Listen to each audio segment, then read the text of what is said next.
finished it! According to that alchemist, the final piece is supposed to be me. However, he is not privy to the past. The past? I saw the twins of death and the trial of the hand of she was consumed with regret over my death. So that's because the titan she became already fell. You mean... Pollux? That's right. The River of Souls is a real river. It cannot be blocked by ordinary means. Only a divine corpse can prevent the dead from reaching the next world. And that's why we have to awaken Pollux from death before we can retrieve the core flame of death. We have to reforge its body with the power of alchemy. But Cass, if that alchemist speaks the truth, does that mean you're also part of the dragon body?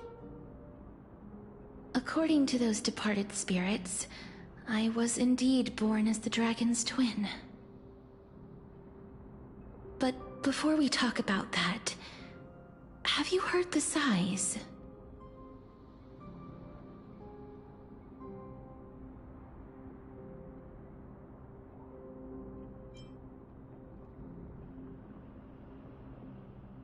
No, not from me. The sounds that come from the memories when we were collecting the souls. I heard them too. So what are those? I think it's probably the sign of Pollux's wish being fulfilled. They must have realized how heavy a price they'd need to pay when they used their divine authority to resurrect a dead woman. That's why they exerted every ounce of their strength to send me to Styxia, a city that called for death, a land where none is hostile to death. They never saw their wish fulfilled and fell so prematurely, all because they wanted to give me a new life.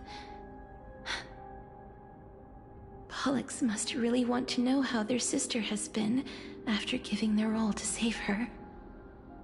That wish is the reason Pollux's soul still lingers in the mortal realm even after their fall, quietly watching and documenting every detail of their sister's life.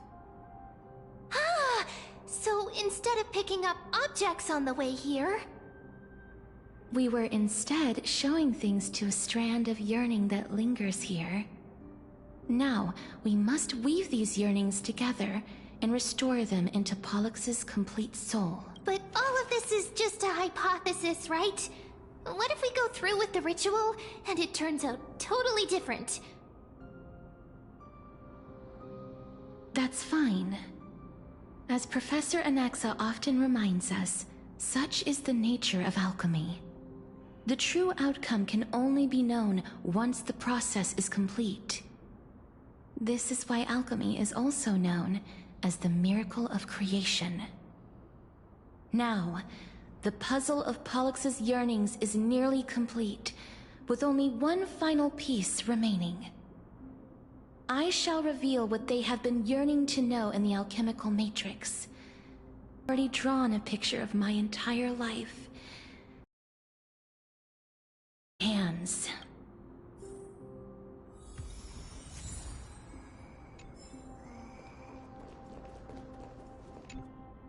Then, let the ritual begin.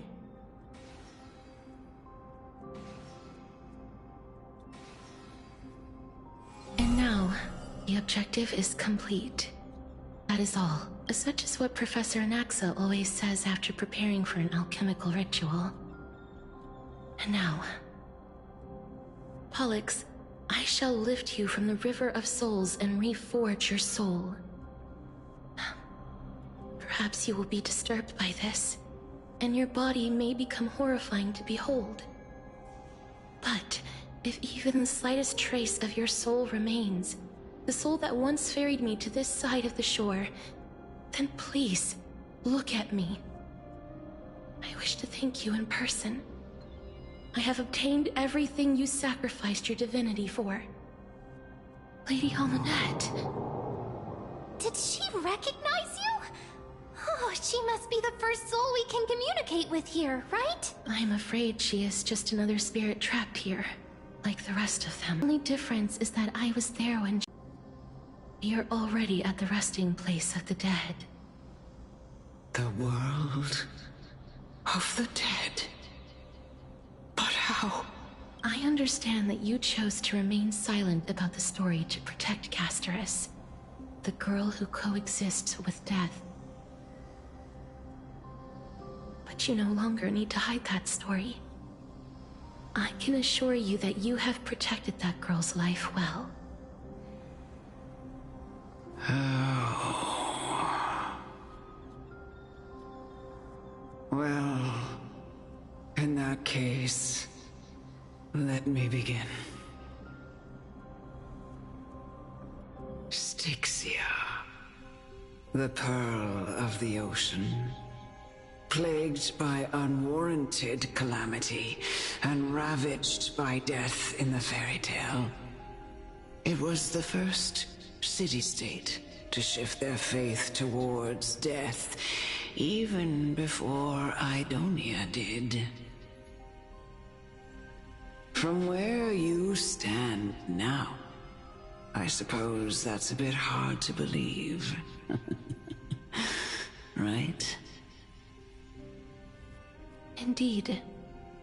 I cannot imagine that those from the Era Chrysia, blessed with eternal life, could ever yearn for death. I have pondered the same question, child.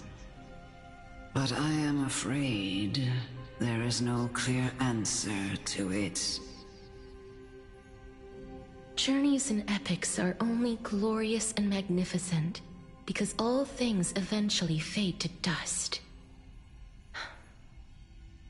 That's how someone once explained to me why death isn't necessary to the world. But I still can't take that as the final answer. Would a world without journeys and epics be worse off? I take it the one who spoke this line was a general, or perhaps a warrior. I, however, did find some inspiration in these words.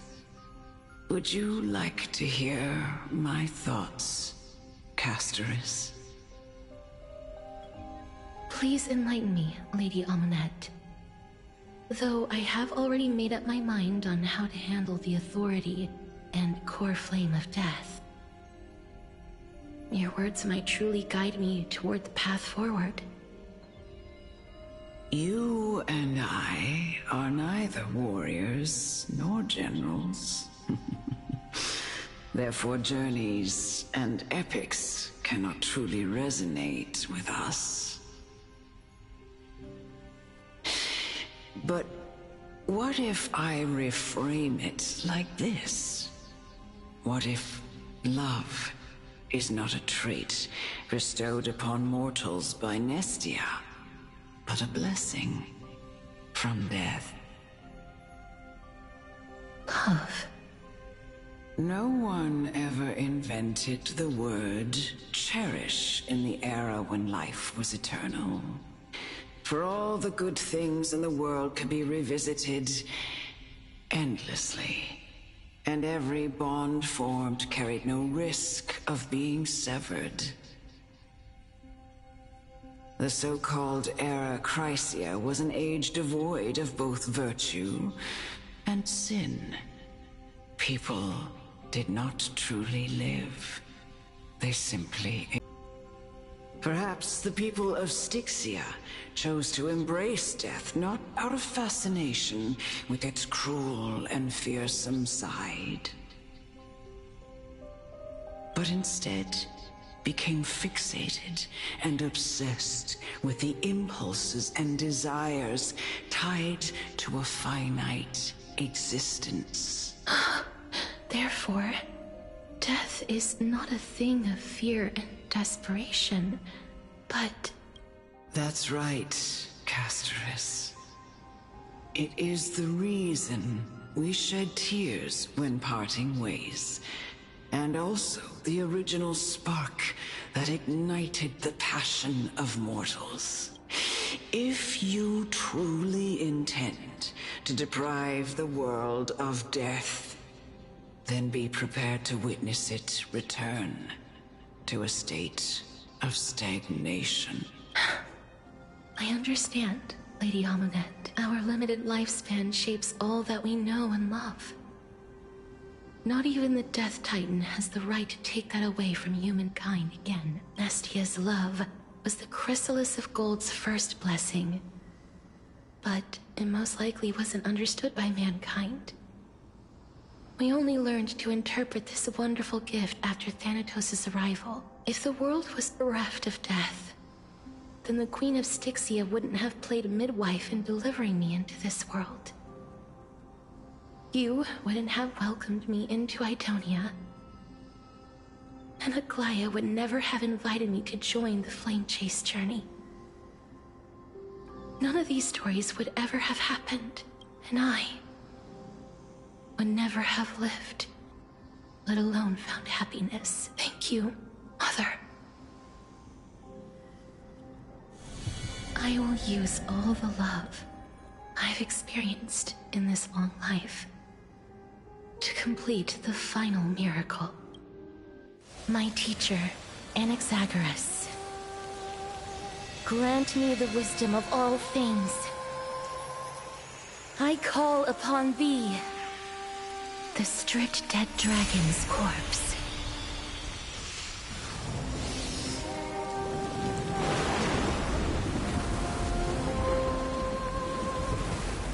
Rises from the earth, falls from the sky.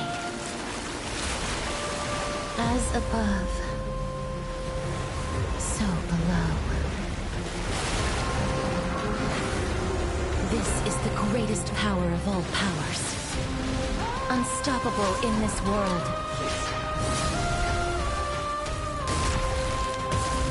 The great work that commands all death. I shall grant you embrace.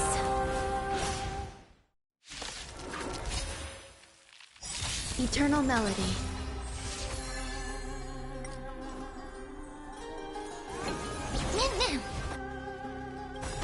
Stay away.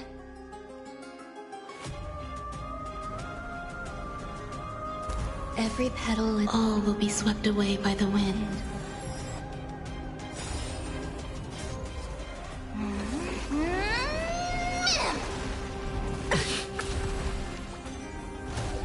Is the girl who once saved my life truly gone? Or will you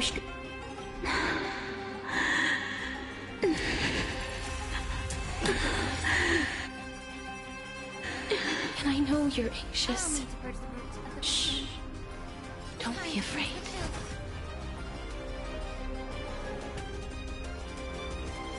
The truth burns clear as a flame. Everything in this world is bleeding. Embrace a new life.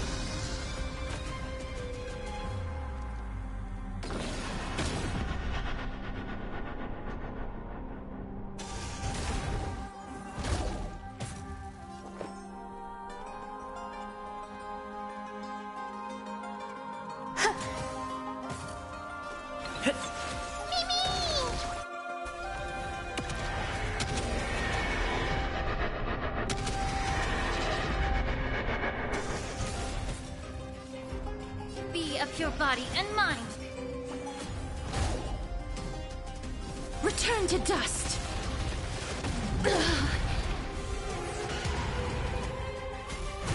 Stay away.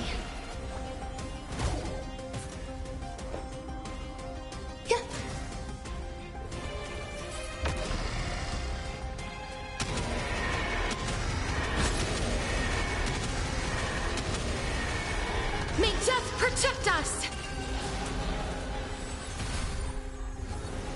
There's no more need to weep in grief. I will grant you peace.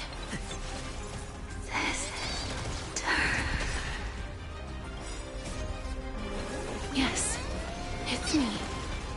I'm back. Time to close the show. Mimi! Mimi! Please cherish this time. Wilt here. Be careful. They may be moving by instinct, but there is fury welling up within them. Some value, I suppose. Existence is unity. Every petal, all will be swept away by the wind. Mimi!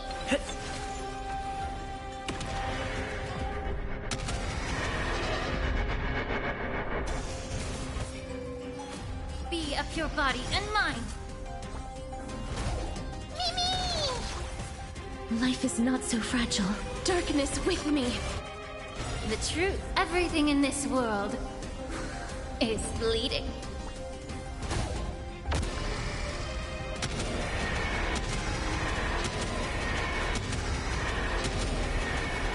May death protect us! Please, don't turn back to the Nether Realm.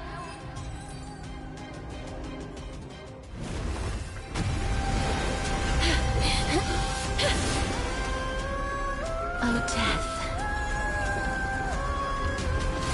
Sleep in peace.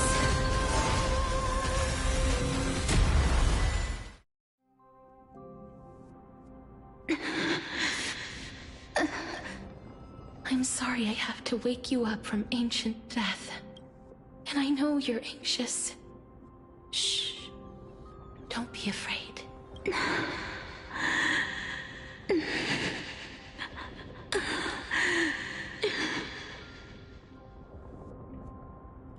Do you remember me?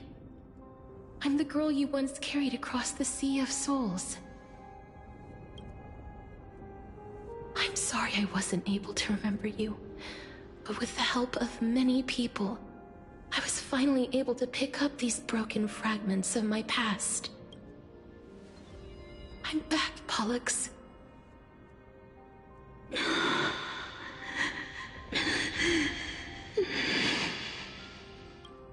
I know this might not be what you wanted, but I have to do this.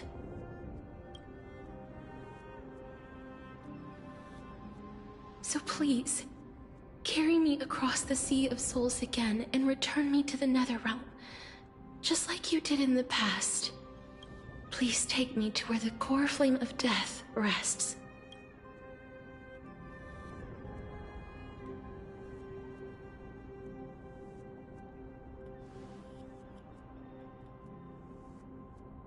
I'll be going now.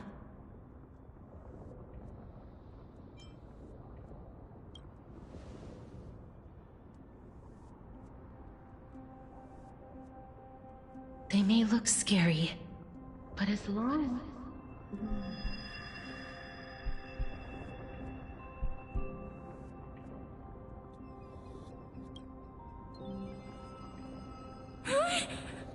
What's wrong?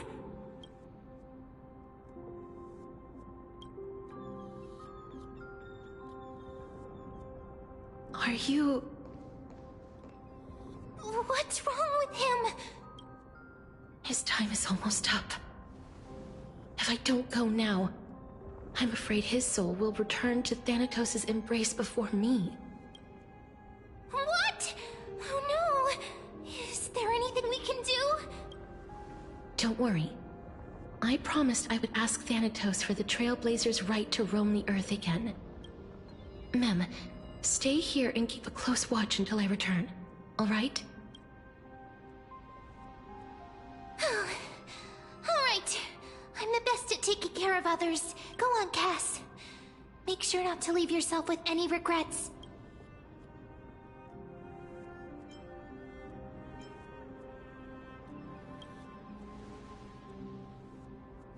That's not funny! It's a deal then.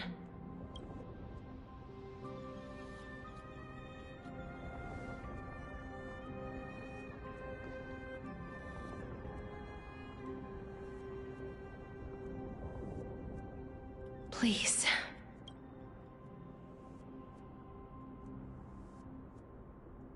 Wait for me.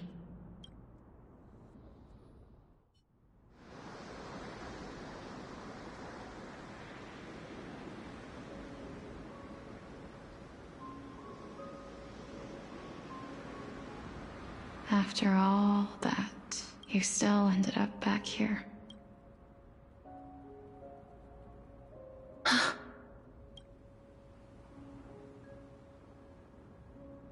So the legends were true. The Netherrealm really is a sea of flowers. Yes. Just like the flower fields we tended to back then. Is that you, Plixia? Do you remember me? I don't have the memories from that time, but I've seen you before during an experiment. I see. Call me Thanatos, then. It'll be easier. However, since you recognize the name, you must already know everything about Thanatos, right? Yes. I'm here to reforge the order of life and death in Amphorius. You know, my sister was a sympathetic, but rather sensitive person. Whenever she didn't want to say what was on her mind, she would avoid eye contact and look off into the distance. Just like what you are doing now. Can you tell me about the last Era Nova? What did you do, Plixia?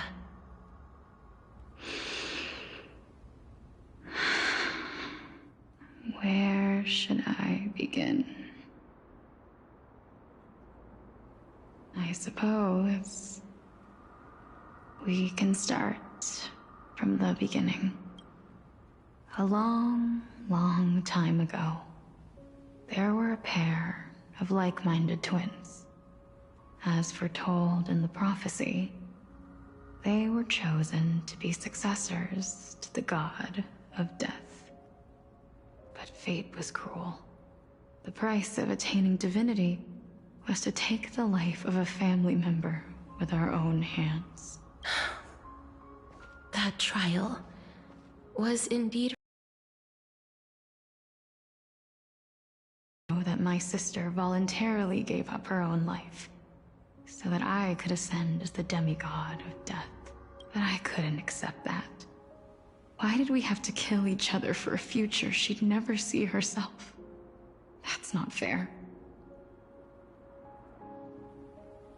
So, while weaving the laws of the new world, I shattered the forbidden bottom line for life and death. I reshaped my sister's soul and took the form of the great dragon Pollux to carry her up the River of Souls and back into the mortal realm. But our fates were already decided and manifested in unexpected ways in response to my futile actions. Aging is an unbreakable law of nature laid upon humankind, created at the same time as death. When the living die, their souls will meet Thanatos, who would determine where every soul goes. If the Reaper raises their left hand, the soul is granted death and allowed to enter the Netherrealm to await reincarnation. If they raise their right hand, the soul is rejected by the Netherrealm and returned to the mortal realm to continue walking the earth. That's why the Hand of Shadow can only lay down judgment and not embrace another being. Yes. Death was originally a pair of hands, but they were split in twain when we reached the mortal realm, never to touch each other ever again. The half of Thanatos that represents life, the undying human who grants death. That was the curse I forced upon you. Then, what about you? As the half of Thanatos, representing death, of defying death. I died the moment I entered the world of the living. From then on, my Titan also no longer existed in this world. The cycle of life and death stopped. Souls were denied their audience with death, and were left stranded within an ever-rising river of the dead. What irony. My selfish desire to save your life gave you and the world a fate far worse than death instead. Then, what was left of my reason was left behind in the Netherrealm, where I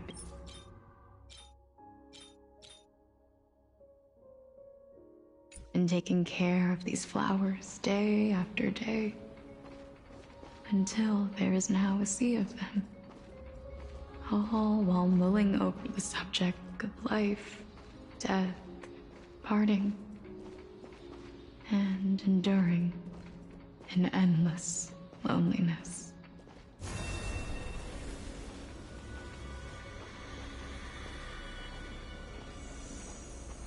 Fate is absurd indeed. Our lives were a mirrored image of one another, like a pair of hands.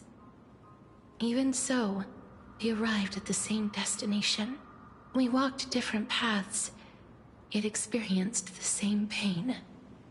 I had hoped that maybe you would at least have a good life in this cycle. I'm sorry. I lived my life well. It didn't go to waste. As far as I'm concerned, you did nothing wrong.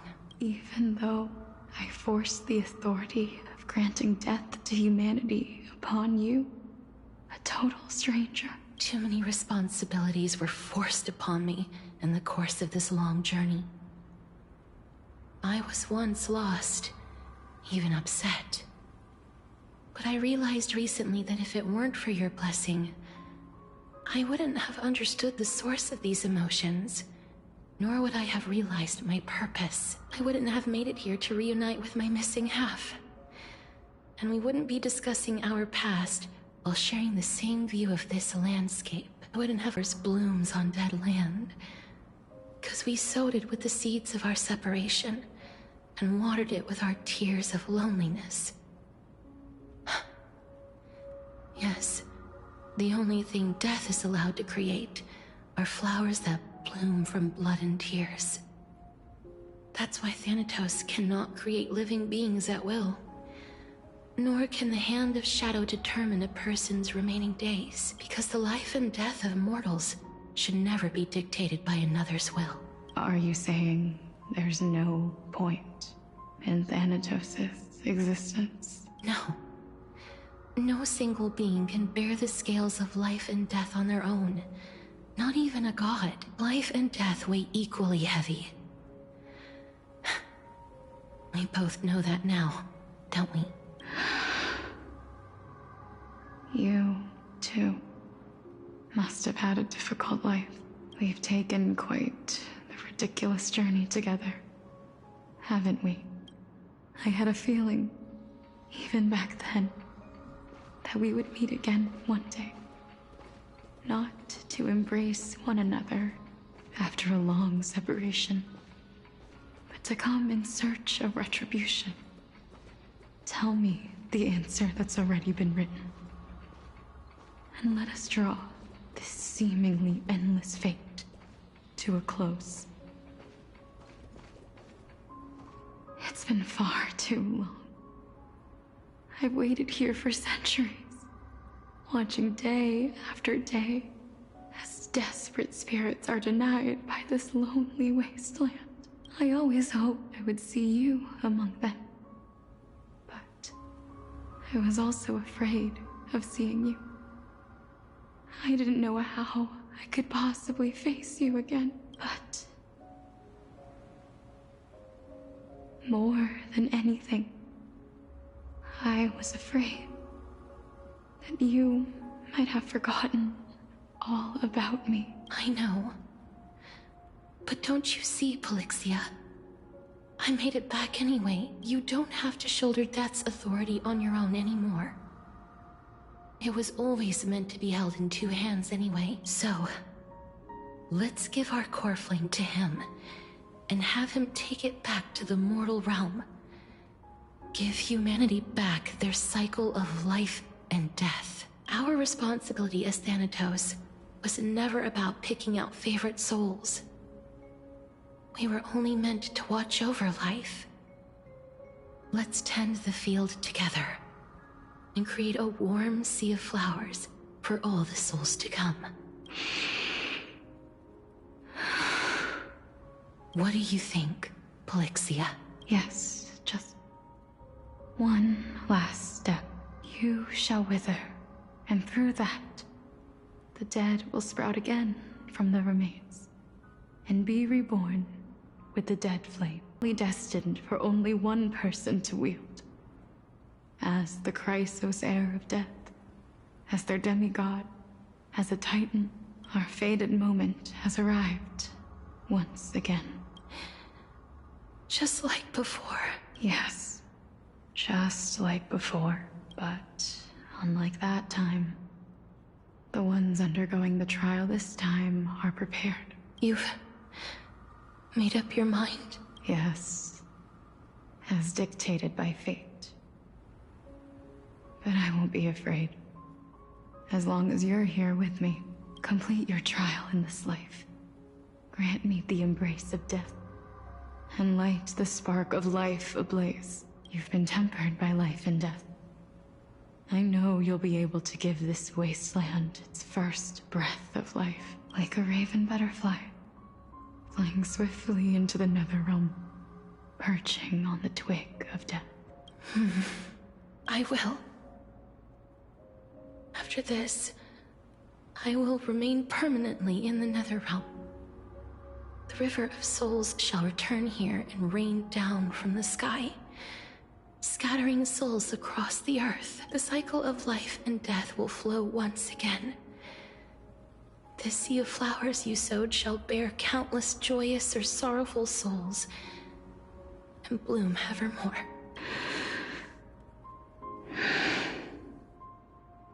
Thank you. Just one last thing. Can you grant me one wish? Of course. What is it? Please, don't forget me. I promise you, when we meet in the next world, even if I have endured another reincarnation, even if we do not know each other's names, I will still hold you tightly in my arms. Just like what I did when we were born.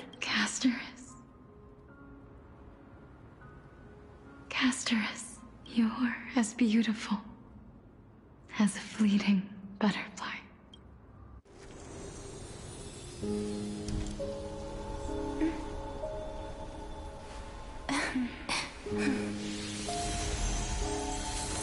I will bring rest to death.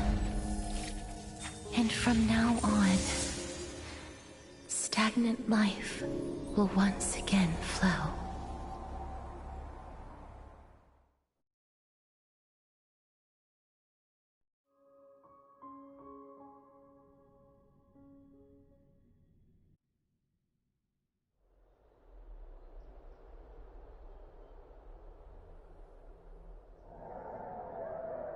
Time flies.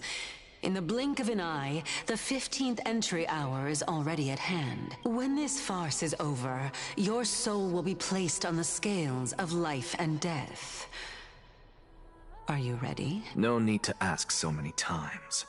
Of course I am. Then why do you drag your feet? Is your fear of crowds holding you back again? I simply find them too noisy. Paying attention to conceited fools like them would be an utter waste of my time. Such harsh words. As I see it, you are no less arrogant than they are. I couldn't agree more. Oh. I did not expect to hear that from you. Are you not going to refute me? I know myself better than you think I do. At the very least, better than a stowaway like you. And they say men whose ends are nigh have but kind words. Well, that is exactly why I chose you. Should I thank you for the compliment? The hour of the trial has come. Do you have an answer for me? And how will you prove the veracity of your argument? I suppose there is no point in putting this off any longer. Do you recall where we stopped the last time? You were saying that Amphorius's history is cyclical. Indeed.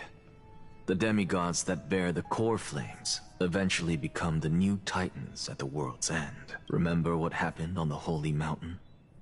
Calypso, Naias.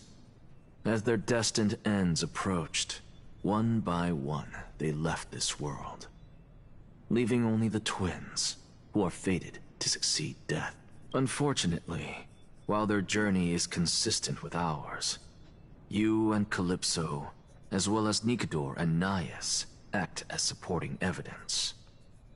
I can only come up with a rough sketch for my theory of a cyclical history. For all the pains I took to reach this point, I had already lost hope of ever obtaining definitive proof. After all, the past is in the past.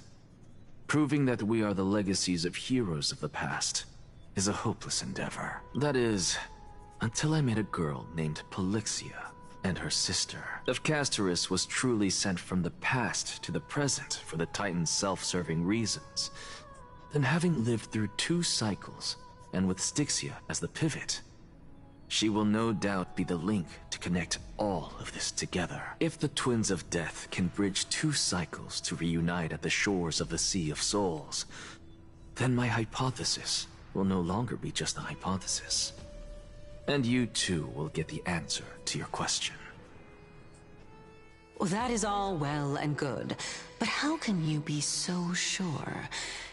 If there is even the slightest error in your hypothesis, the girl will be shattered. It matters not. The most important quality a scholar must possess is foolhardiness. If you are overly cautious, then you'll never have the gumption to make the first step, and change will never come. Besides, I, Anaxagoras, am destined to overturn this farcical world. Come, let us go and teach those pathetic worms one final lesson.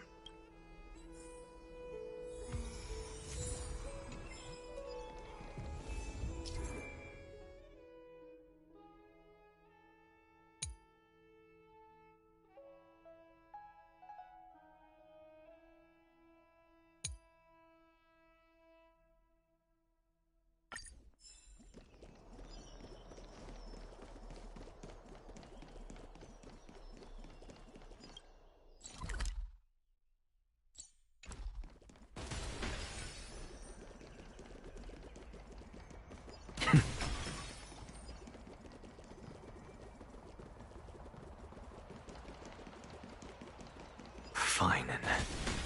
So they are leaving the final debate to him. Let those Chrysos heirs who started this terrible war hear you. Let them hear the voices of the people! As always, that woman knows how to stir up a crowd. Professor Anaxa, I thought you'd pass on this. Everyone must cast their vote, or this assembly would serve no purpose. Prof, do you truly think it's wise to entrust the fate of the world to an assembly like this? Akama has stood strong under this system for 1,000 years. It stands to reason that there is purpose in its existence. But that is not what you're asking, is it? What you really want to know is, Is Aglaya making the right decision in entrusting the fate of the world to you? Nothing ever escapes you. I didn't spend all those years teaching you for nothing. Most people only take 4 years to graduate, if I recall. To tell the truth, I feel like I'm on my way to an execution chamber instead of a podium. So, do you have an answer to that question? No, I don't.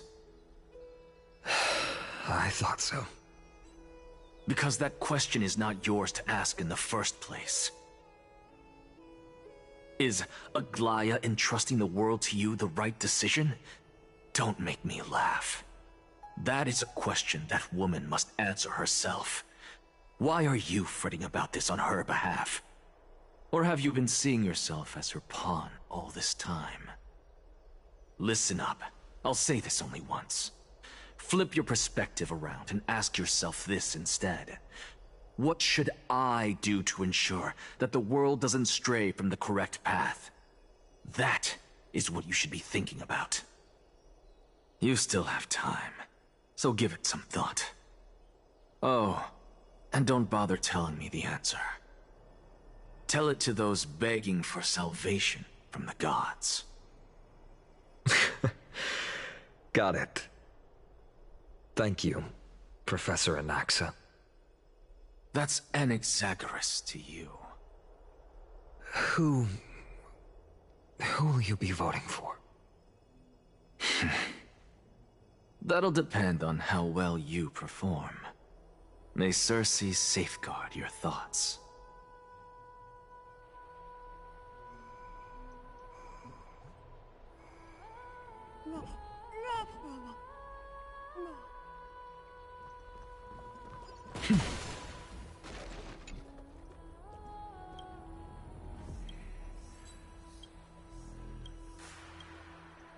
I actually don't necessarily mind things remaining the way they are. Whatever you say. I'm a little nervous. Thank you. Elders and citizens, silence, if you please. As the Theoros, I present to you Phinin of Ides Elysiae, virtuous citizen of Akima, and the last speaker of the Assembly. Much obliged, Lord Lycus. I remember him. He's the penniless lad working for Aglaya. Where's Lady Goldweaver? Why is she sending this guy to give the last speech? Is this really the end of the Flame Chase journey? Can this dude really face down kindness? I actually don't necessarily mind things remaining the way they are. By Kefali above. Dear citizens of Akima, as you look upon me, so too do I see you. I see your fear and misgivings, your apprehension about the discord between the Chrysos heirs and the Council of Elders, and your uneasiness about the future of the Holy City. Yet, before you contemplate something as grand as the fate of the world, I ask that you look closer. Look beyond the horizon illuminated by Kefali, at the crisis threatening to overwhelm us. What? Ides Elysiae, my beloved hometown, is a village forgotten by time. It is a place with the most invigorating breeze and wheat fields that spread all the way to the sea. I once thought that there I would enjoy a lifetime of peace and quiet with my friends and family. How I wish I could invite all of you to that paradise, far from the noise and chatter of the world.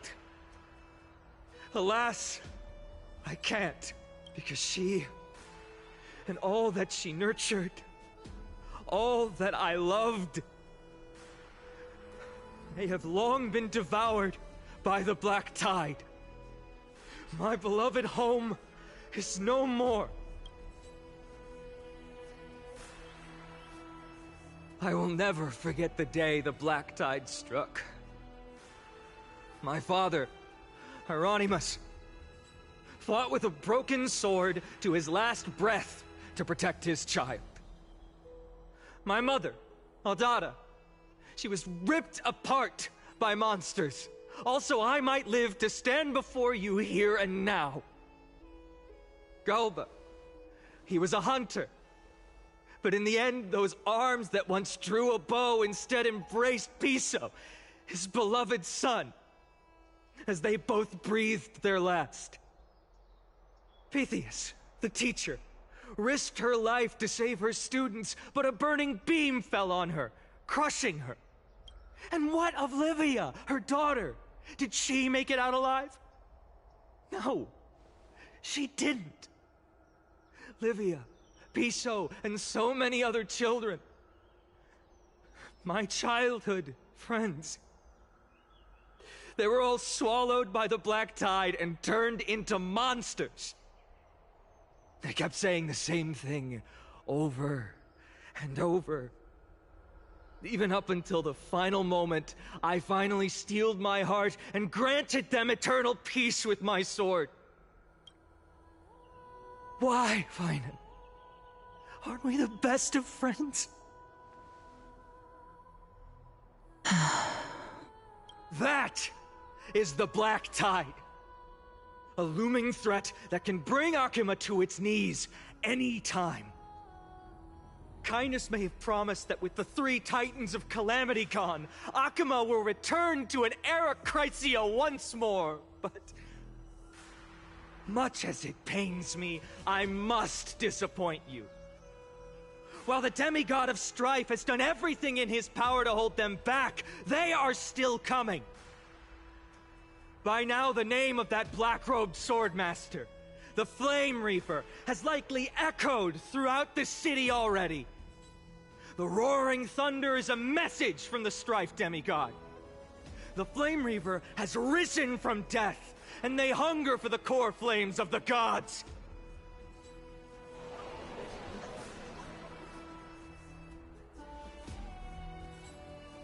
Lies! If such a powerful enemy is indeed approaching, why is Akuma still a picture of peace? Exactly! The city of Akuma shows no signs of pandemonium or chaos. And why is that? I beg you, spare a moment to think about this. Are we able to stand here and hold this assembly in peace today because the danger has passed? No! This peace we enjoy is no gift of fate.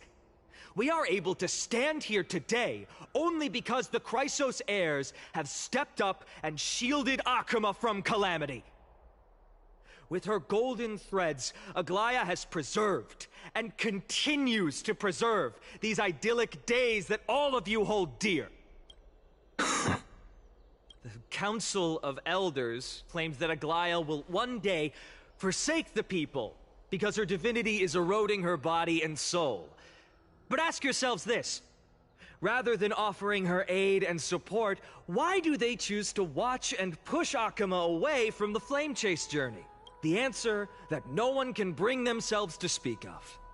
A truth stained in blood and buried in greed, fear, and vanity. Allow me to lay it bare before you.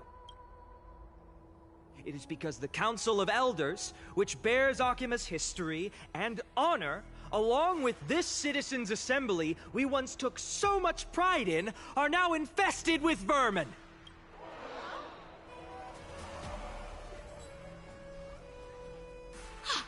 You insolent whelp! How dare you! It is true that Aglaya has reached her limit. Why? Because she has been working tirelessly to weave the defenses of our holy city against the encroaching evil. All while these vermin are making up baseless accusations about her and scheming in the shadows. Not once has she ever failed Akuma. Yet these vermin attempt to tear her apart, tarnishing her name with unfounded allegations. She may have been blessed by divinity, but hasn't her heart always stayed true to humanity? They attempt to mislead you, and reduce this assembly to a crude standoff between gods and humans, but citizens of Akama. Once more, I implore you to open your eyes and look at those around you. Examine them closely. Beneath all that finery, do you see the good heart of a human or the poisonous glands of a pest? Make your judgment, then turn your gaze to the demigods, whom so many of you regard as cold and merciless. Do you not see the light of humanity in them? And those who wear the mask of humanity yet utter only hurtful, slanderous words, can you not see that their souls have been corrupted by power?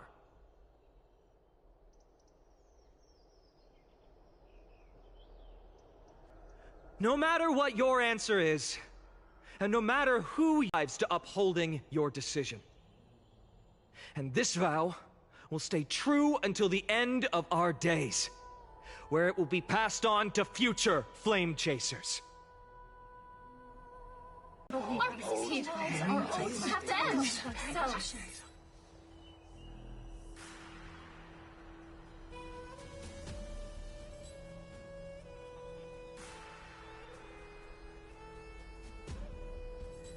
at the present time, on the scales of Talanton, those who call for the continuation of the flame chase, and those who demand